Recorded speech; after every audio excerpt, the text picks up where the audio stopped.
వశిష్ఠుడు తన మందిరం నుండి వెళ్ళిపోయిన తర్వాత రాముడు సీతతో కలిసి మంగళ స్నానం చేసి భక్తితో శ్రీ మహావిష్ణువును పూజించాడు. తరువాత అగ్ని కార్యము నిర్వర్తించాడు. శ్రీ మహావిష్ణు మంత్రములు జపిస్తూ అగ్నిలో నేతిని హోమం చేశాడు. అగ్నిలో వేయగా మిగిలిన హవిస్సును తాను భుజించాడు. తరువాత తన భార్య సీతతో కలిసి దర్భలతో చేసిన చాప మీద పడుకున్నాడు. మరునాడు తెల్లవారుజామునే నిద్రలేచాడు. తన మందిరమును చక్కగా అలంకరింపచేశాడు. ఇంతలో వందిమాగధులు వచ్చి సూత్రపాఠములతో వారి వంశచరిత్రను చక్కగా రామునికి వినిపించారు. రాముడు ప్రాతకాల సంధ్యావందనం నిర్వర్తించాడు. గాయత్రీ మాతను ఉపాసించాడు. బ్రాహ్మణులు పుణ్యవాచనం చేశారు. రామ పట్టాభిషేకము జరగబోతున్నదని అయోధ్యానగర పౌరులందరూ తెల్లవారుజామునే మేల్కొన్నారు. ఆ నగరాన్నంతా అలంకరించారు. రాజప్రసాదముల మీద, కార్యాలయాల మీద, దేవాలయాల మీద పతాకాలను ఎగురవేశారు. గాయకులు పాటలు పాడుతున్నారు. నర్తకులు చక్కగా తయారయ్యి రాజభవనానికి వెళ్ళటానికి సిద్ధమవుతున్నారు. నర్తిస్తున్నారు. అందరూ మంగళకరమైన మాటలు మాట్లాడుకుంటున్నారు. ఎవరి నోట విన్నా రాముని గుణగణములు, రామ పట్టాభిషేకం గురించి మాటలు వినపడుతున్నాయి. రామ పట్టాభిషేకం గురించి తప్ప ఎవరూ మరొక మాట మాట్లాడుకోవటం లేదు. రామ పట్టాభిషేక మహోత్సవం ఎంతసేపు జరుగుతుందో, చీకటి పడుతుందేమో అని పట్టపగలే చిత్ర విచిత్రములైన దీపాలను వీధులలో వెలిగించి పెట్టారు. తాను వృద్ధుడైన సంగతి తెలుసుకుని దశరథుడు తగిన నిర్ణయం తీసుకున్నాడని, ఇక నుంచి రాముని పాలనలో తాము సుఖ సంతోషాలు అనుభవిస్తామని అయోధ్యవాసులు పొంగిపోతున్నారు. రాముడు తామందరినీ తన సోదరుల మాదిరి వాత్సల్యముతో ఆదరిస్తాడని జనులంతా ఆనంద పరవశులవుతున్నారు. రాముని పట్టాభిషేక వార్త విన్న చుట్టుపక్కల జనపదములలో నివసించే జానపదులు తండోపతండాలుగా అయోధ్యకు తరలి వస్తున్నారు. వారందరితోటి అయోధ్య నగరం కిక్కిరిసిపోయింది. వారందరూ మాట్లాడుకుంటూ కేరింతలు కొడుతుంటే వారి ఘోష సముద్ర ఘోషను మరిపిస్తూ ఉంది. ఆ రోజు అయోధ్య నగరము మహేంద్రుని రాజధాని అమరావతిని తలపిస్తూ ఉంది. వాల్మీకి రామాయణంలో ఈ విధంగా ఉంటే, వ్యాసుడు రచించిన బ్రహ్మాండ పురాణంలో భాగమైన ఆధ్యాత్మ రామాయణంలో ఒక కొత్త విషయం ఉంది. అదేమిటంటే, ఒకరోజు నారదుడు శ్రీరాముని వద్దకు వచ్చాడు. రామునితో ఇలా అన్నాడు: ఓ రామా, నన్ను బ్రహ్మ నీ వద్దకు పంపాడు. నీకు నీ తండ్రి దశరథుడు పట్టాభిషేకం చేయాలని నిశ్చయించాడు. కానీ నీ జననము రావణ సంహారం కొరకు జరిగింది కదా. నువ్వు రాజ్యపాలన చేస్తుంటే రావణ సంహారం మాటేమిటి? భూభారం తగ్గించుటకు నువ్వు రాక్షస సంహారం చెయ్యాలి కదా. రామా, నువ్వు దేని కొరకు అవతరించితివో ఆ విషయం మర్చిపోవద్దు అని అన్నాడు. దానికి రాముడు ఇలా అన్నాడు: నారద మహర్షి, నాకు తెలియని విషయం ఏమున్నది? నేను ఆడిన మాట తప్పను. రాక్షస సంహారం చేసేదను. కాలము తీరిన దైత్యులను సంహరింపజేసేదను. రేపే దండకారణ్య ప్రయాణం. 14 సంవత్సరాలు అరణ్యవాసం చేసేదను. సీతాపహరణంతో రావణ్ణి సంహరించెదను.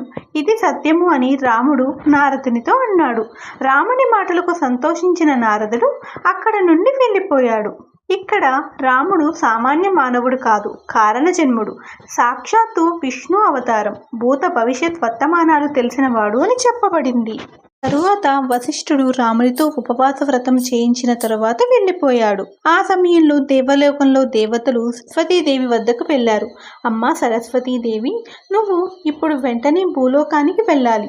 నువ్వు రామునికి జరగబోయే పట్టాభిషేకమునకు విఘ్నం కలిగించాలి. ఇది బ్రహ్మదేవుని ఆదేశం. అమ్మా, నువ్వు ముందుగా మందర అనే దాసి వాక్కులో ప్రవేశించాలి. తరువాత కైకేయి వాక్కులో ప్రవేశించాలి. శ్రీరాముని పట్టాభిషేక ప్రయత్నం భగ్నమైన తరువాత మరలా తిరిగి రావాలి అని ప్రార్థించారు. సరస్వతీదేవి దేవతల ప్రార్థన మన్నించి అయోధ్య నగరానికి వచ్చి మందర వాక్కులో ప్రవేశించింది. ఈ సంఘటనలు మనకు ఆధ్యాత్మ రామాయణంలో కనపడతాయి.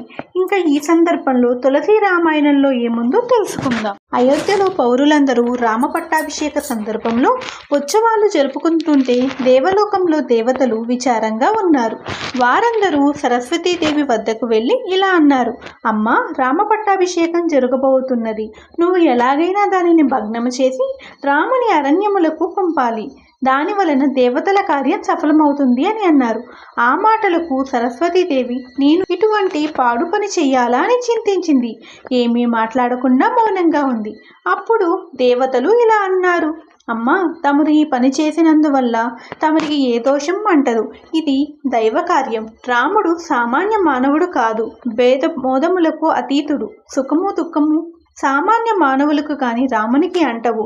కాబట్టి తమరు అయోధ్యకు వెళ్ళాలి అని ప్రార్థించాడు. అప్పుడు సరస్వతీదేవి తనలో తాను ఇలా అనుకున్నది. ఆహా, ఈ దేవతలు ఎంత అల్పబుద్ధులు! వీరు ఉండే చోట అత్యున్నత స్థానమైన స్వర్గం, కానీ వీరి బుద్ధులు మాత్రము పరమ నీచములు. ఇతరులు బాగుపడుతుంటే చూసి సహించలేరు. పోని ఇది ఒకందుకు మంచిది. రాముడు వనవాసానికి వెళితే రాక్షస సంహారం జరుగుతుంది. రామాయణ కథ లోకంలో ప్రచారం అవుతుంది. ఎంతోమంది కవులు గాయకులు రామకథను గానం చేస్తారు. నేను ఆ కవులు గాయకుల నాలుకల మీద గానం చేస్తుంటాను. దీని వలన భూలోకంలో నా పేరు ప్రతిష్టలు పెరుగుతాయి అని అనుకున్నది సరస్వతీదేవి. దేవతల కోరిక ప్రకారం అయోధ్యకు వచ్చింది. ఇది తులసి రామాయణంలో ఉన్న కథ. పై చెప్పిన కథా సంఘటనలు వాల్మీకి రామాయణంలో లేవు. రాముడు వనవాసం పోవడంలో దేవరహస్యాలేమీ లేవు. మామూలు మానవుల్లో ఎలా జరుగుతుందో అలా జరిగింది. దశరథుడు భరతుడు ఇంటలేని సమయంలో కావాలని రామ పట్టాభిషేకానికి ముహూర్తం నిర్ణయించాడు అని స్పష్టంగా తెలుస్తూ ఉంది. యుగధర్మం ప్రకారం రాజ్యము జ్యేష్ఠునికి చెందుతుంది. దశరథుని కుమారుల్లో పెద్దవాడు రాముడు. అందుకని రామునికి పట్టాభిషేకం చేయడంలో ఎవరికీ అభ్యంతరం ఉండదు. కానీ భరతుడు ఏమైనా పేచీ పెడతాడేమో అని దశరథుడు సందేహించాడు. అందుకని భరతుడు లేని వేళ పట్టాభిషేకం నిర్ణయించాడు. వాల్మీకి రామాయణ ప్రకారం ఇందులో దేవతల ప్రసక్తి కానీ దేవరహస్యం కానీ ఏమీ లేవు.